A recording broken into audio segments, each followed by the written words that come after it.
my name is Stella Biderman, and as was just said, as well as forecasted by Kellen a moment ago, I'm going to be talking about some of our recent research at EleutherAI and with our partners at Oxford and AC about how to make open models safer through data filtering. So the core of our problem is that there's a whole literature on how to make models safe that was developed pretty much entirely with an eye towards API models.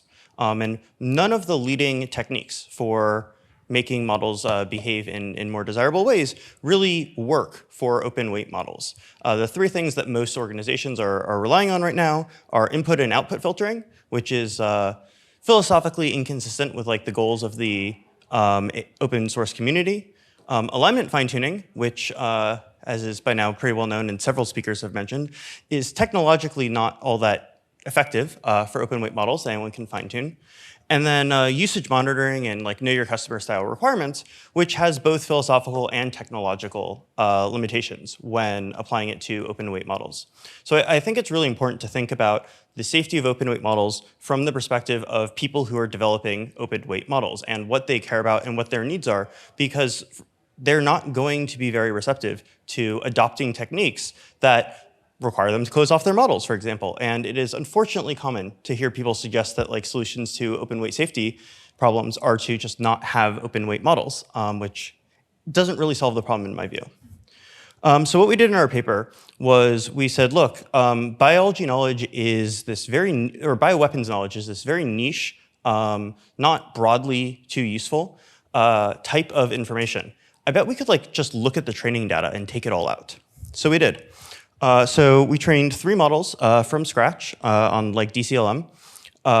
The gray line is the model that was trained on all of the data, and then we had 2 filtering techniques. We had a really simple block list, which is the strong filter, and we experimented with adding some false positives back in. And what we found was that for both of these filtered runs, we make a huge impact on the model's ability to answer questions about biorisk as measured by WMDP-Bio. And in particular, this is pretty enduring through adversarial fine-tuning. So in the plot on the right-hand side, the top curve, like I said, is the baseline model. The other 2 are filtered models.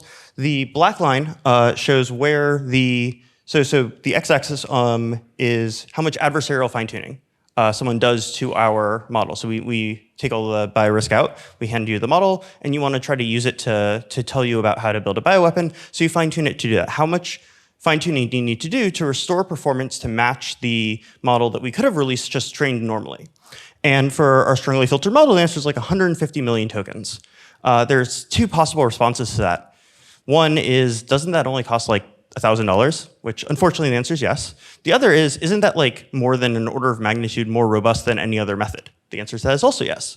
So there's some pros and some cons. One thing I think is like really interesting here is that as the fine-tuning goes on, the capability doesn't continue to increase very much. So the dotted line has seen twice as much adversarial fine-tuning, and the strongly filtered model is barely any better. It's still at like 37 or so %. I think data filtering is really cool. There's also some other burgeoning techniques. Kellen mentioned the work by Alex Cloud on gradient routing, for example. But when should we expect data filtering to work? Because I actually don't think it works for most problems, and we kind of picked our specific problem because we expect it to work there. The 3 kind of heuristics that we have are, 1, the capability that you want to remove needs to be intellectually isolated.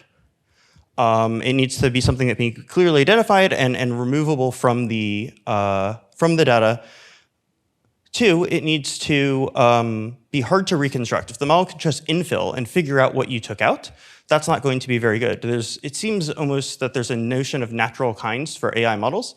And so it's important to try to figure out like what the right conceptual boundaries to take things out of are. And then finally, the model not knowing how to do the thing needs to be consistent with actually being safe. There are plenty of contexts where you actually need to know what unsafe behavior looks like in order to behave safer.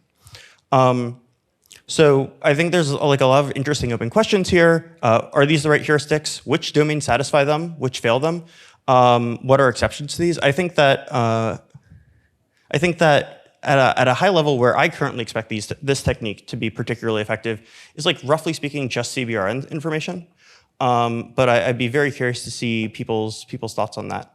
And I am already over time. But yeah, different domains have different situations. Notably, there are some where we strongly expect this to not work.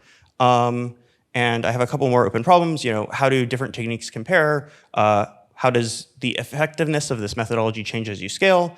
And very few people have sat down, like, seriously thought about this question. And I think that there's very likely some, like, really interesting and successful low-hanging fruit where, if you just sit down and think about, the deployment context and the needs of open source models, there are likely additional interventions that just haven't been discovered yet that could be really useful and impactful.